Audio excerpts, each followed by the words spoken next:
बुढ़ापा। हर रोज की तरह दिनेश लाल जी अपने शाम के सैर सपाटे से लौट आए थे।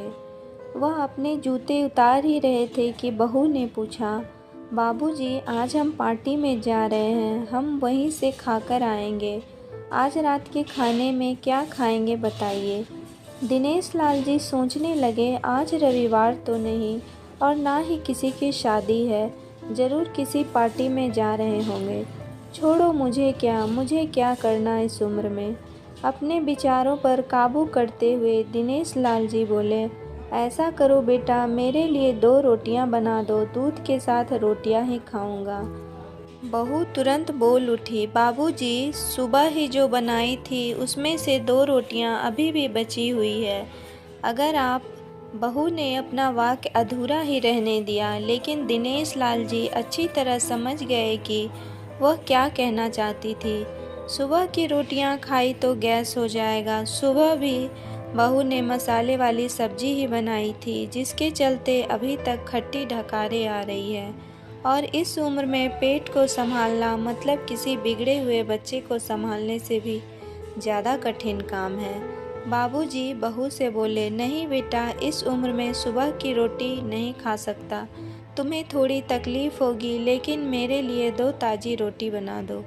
बहू को बहुत गुस्सा आया। वो गुस्से में ही बड़बड़ाते हुए उठी, अब 2 रोटियां बनाओ या 10 काम तो उतना ही बढ़ेगा। आटा गूँथो, रोटियां बनाओ, किचन और बर्तन साफ़ करो। इन्हें क्या, इन्हें सिर्फ ऑर्डर देना है, काम तो मुझे करना पड़ता है ना। बस दिन रात इनकी सेवा करते रहो। बहू के बोल दिनेश लाल के कानों पर पड़ रहे थे। हे भगवान, सिर्फ 2 रोटियां बनाने में इतनी तकलीफ। मैंने कोई 5 पकवान तो नहीं मांगे थे। उन्हें बहुत गुस्सा आ गया, लेकिन गुस्सा वहाँ किया जाता है जहाँ कोई सुनने वाला हो। उन्होंने अपना गुस्सा निगल लिया। अब तो उन्हें जितनी जल्दी गुस्सा आता था, उससे जल्दी चला भी जाता था। दिनेश लाल जी को अपनी पत्नी की बहुत याद आई। निर्मला के जीते जी उन पर कभी बासी रोटी खाने की नौबत नहीं आई थी। उल्टा खाने में 10 चीज़ें और मिल जाती थी। खाने के साथ मीठा, पापड़, अचार, दही, छाछ, सलाद और पता नहीं क्या क्या। दिनेश जी को बहुत बुरा लग रहा था। रहने दो बहू, मैं सुबह की रोटी ही खा लूँगा। फिजूल में तुम्हें तकलीफ़ होगी, और वैसे भी तुम्हारे हाथों की रोटी बहुत मुलायम होती है। मुझे चलेगा, मेरी वजह से तुम लोगों को देर नहीं होनी चाहिए। बहू को तो जैसे सोने से पीला मिल गया। वह अपने आवाज़ मीठी करते हुए बोली, बाबूजी, आप चाय लेंगे क्या? दिनेश लाल जी अपने चाय पीने की इच्छा को दबाते हुए बोले, वैसे कोई खास इच्छा नहीं है चाय पीने की, मगर तुम अपने लिए बना रही हो तो मेरे लिए भी थोड़ी सी बना देना। हाँ बाबूजी, मैं अपने लिए बनाने वाली हूँ, आपके लिए भी बना देती हूँ, बोलकर बहू रसोई घर के अंदर चली गई।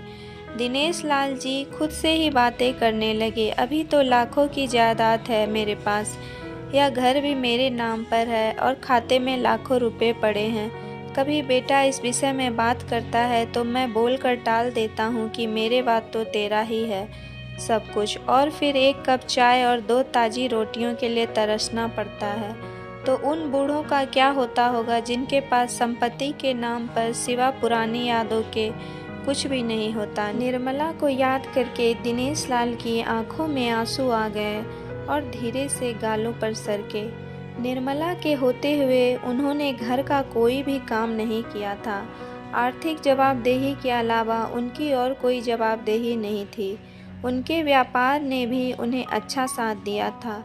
वह भी निर्मला से बहुत प्यार करते थे, लेकिन कभी जता या बता नहीं पाए। वह यह सच्चे दिल से मानते थे कि निर्मला उनके किसी पूर्व जन्मों के पुण्य का फल है, लेकिन जिंदगी की भाग दौड़ में वह निर्मला की मन की इच्छाएं पूरी न कर सके। उन्हें वैष्णो देवी जाना था, लेकिन हर बार यह यात्रा अगले साल के लिए पोस्टपोन्ड हो जाती। घर बार और संसार की जिम्मेदारी संभालते संभालते अब उनकी इच्छाएं उन्हीं के साथ चली गई, पता नहीं चला। दिनेश लाल जी ने देखा उनके पोता और पोती दोनों ही स्कूल से आ गए थे। दोनों ने अपना बस्ता सोफे पर फेंका और दादाजी की तरफ दौड़कर उनके गले लगते हुए कहने लगे, चलिए ना दादाजी, खेलने चलते हैं। यही निस्वार्थ प्रेम के कुछ पल थे जिसमें दिनेश लाल जी भी बच्चों के साथ बच्चे बन जाते थे और सारे अपने दुख और यादें भूल जाते थे। वह कुछ बोल पाते उससे पहले ही बहू ने कहा, चलो छोड़ो दादाजी को, हमें पार्टी में जाना है, जल्दी से आकर तैयार हो जाओ, पापा भी आते होंगे। दोनों ही बच्चे दादाजी को छोड़ मम्मी की तरफ भागे।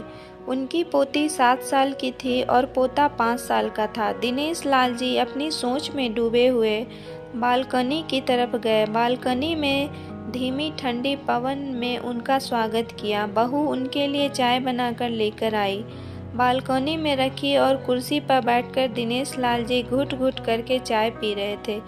पी क्या रहे थे, निगल रहे थे, क्योंकि चाय के नाम पर सिर्फ कम शक्कर वाला गर्म पानी था, ना इलायची ना अदरक। दिनेश लाल जी मन ही मन सोचने लगे, बहू के जाने के बाद आज खुद अपने हाथों से चाय बनाऊंगा, इलायची अदरक और थोड़ी सी ज़्यादा शक्कर डालकर, और उसके साथ रोटियां खा लूँगा। रोटियां खाऊंगा।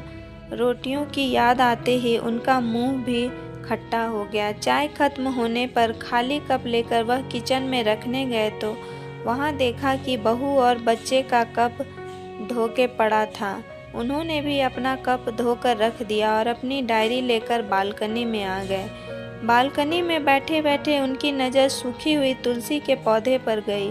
उन्होंने एक लोटा पानी लाकर उसमें डाल दिया। कुछ मिनटों के बाद ध्यान से देखने पर उन्हें पता चला कि सूखे हुए तुलसी के पौधों में नई कुपले जैसी मुस्कुरा रही हो। उन्हें याद आया कि निर्मला हर सुबह तुलसी को पानी और शाम को दिया दिखाती थी। अब तो शाम को ना तुलसी को और ना ही भगवान के मंदिर में दिया जलता है। पता नहीं कितने संस्कार, इतनी अच्छी आदतें निर्मला अपने साथ ले गई थी। दिनेश लाल आसमान की तरफ देखकर बोले, निर्मला, मुझे और इस घर को अभी तुम्हारी ज़रूरत थी। तुम क्यों हमें छोड़कर चली गई? तुमने मुझे धोखा दिया। तुमने हमेशा साथ रहने का वचन तोड़ दिया। तुम मुझे अकेला छोड़कर चली गई। दिनेश लाल की आंखें भर आई। पापा, इतनी ठंडी हवाएं बह रही है और आप हैं कि बालकनी में बैठे हैं। अंदर आ जाइए, नहीं तो बीमार हो जाएंगे, बेटे ने दिनेश लाल जी से कहा। बेटा, बहू और पोता पोती सब तैयार होकर पार्टी के लिए निकल रहे थे। किसी ने झूठ मूठ ही मन रखने के लिए भी उनसे नहीं पूछा कि साथ चलिए। बाबा, आप खाना खाकर जल्दी सो जाइएगा, हमें आने में ज़रा देर हो जाएगी। ज़्यादा देर तक जागना आपकी सेहत के लिए अच्छा नहीं है। हमारे पास घर की दूसरी चाबी है, हमारी चिंता मत कीजिए, बेटे नहीं जाते हुए कहें। ऐसा बोल रहे हैं जैसे मेरी सेहत की बहुत फिक्र है। कितने दिनों से बोल रहा हूँ, डॉक्टर के पास ले चलो, बीपी बढ़ा हुआ है, शुगर भी चेक करवाना है। थोड़ा सा भी चलता हूँ तो हांफने लगता हूँ। बेटा कहता है कि बुढ़ापे में यह सब तो होता ही रहता है, ज़्यादा भ्रम मत पालिए। वाह बेटा, बूढ़े बाप के पास बैठने के लिए थोड़ा सा भी टाइम नहीं है तेरे पास, और पार्टी के लिए टाइम ही टाइम है। ऐसे अनगिनत विचार उनके दिमाग में चल रहे थे, लेकिन फिर भी उन्होंने हाँ में सिर हिलाया। सभी पार्टी में चले गए। दिनेश लाल जी हॉल में रखे कुर्सी पर आकर बैठे। खाना खाने की अभी कोई इच्छा भी नहीं थी, इसलिए टीवी चालू की। आज वैलेंटाइन डे था, प्यार का दिन, इसलिए टीवी पर भी उसी के बारे में दिखा रहे थे। दिनेश लाल जी की नज़र पास में रखे अपनी पत्नी की फ्रेम पर गई, जिसमें लाल कलर की साड़ी पहन रखी थी। प्यार तो उन्होंने भी खूब किया था निर्मला जी से, पूरी ज़िंदगी किया था, जी जान से किया था, लेकिन कभी बोल नहीं पाए। टीवी पर दिखा रहे थे, लोगों ने लाल कपड़े पहन रखे थे, हाथों में लाल फूलों के गुच्छे लेकर वह ग्रीटिंग कार्ड्स की खरीद कर रहे थे। पता नहीं दिनेश लाल जी के मन में क्या आया, उन्होंने अपने पैसे का बटवा लिया और निकल पड़े। निर्मला जी की याद में चलते चलते वो एक आइसक्रीम पार्लर के पास पहुँचे। उनको श्वास चढ़ गया था, उनके सांसों की गति तेज हो गई थी। आइसक्रीम पार्लर के पास एक कुर्सी पर वह आकर बैठे। तभी वहाँ पर एक छोटी बच्ची आई जो गुब्बारे बेच रही थी। बच्ची बोली, दादाजी गुब्बारे लेंगे क्या? इतने ही बचे हैं, बिक जाएंगे तो जल्दी घर चली जाऊंगी।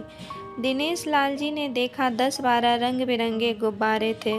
उन्हें याद आया कि निर्मला जी को भी गुब्बारे बहुत पसंद थे, लेकिन अब गुब्बारे लेकर क्या करूं? उन्हें बच्ची की आंखों में सच्चाई और आशा दिखी। उन्होंने 200 दिए और सारे गुब्बारे खरीद लिए। उन्हें फिर से निर्मला जी की याद आई, क्योंकि वह भी घर से निकलते समय हमेशा थोड़े एक्स्ट्रा पैसे लेकर चलती थी और किसी न किसी ज़रूरतमंद की मदद किया करती थी। कभी उन्हें टोकता तो वो कहती, भगवान ने लेने वालों के नहीं, देने वालों की लाइन में खड़ा किया है, और थोड़े से रुपए के बदले में लाखों की दुआएं मिलती है, तो मुझे टोका मत कीजिए। आंखों में आंसुओं के साथ दिनेश लाल जी खड़े हुए रास्ते के बीचों बीच आए।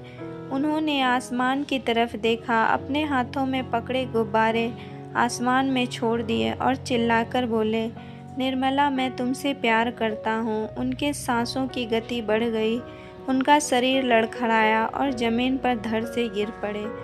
आसपास के लोगों को कुछ भी पता चल पाए उससे पहले ही दिनेश लाल जी ने इस मोह माया की दुनिया को अलविदा कह दिया।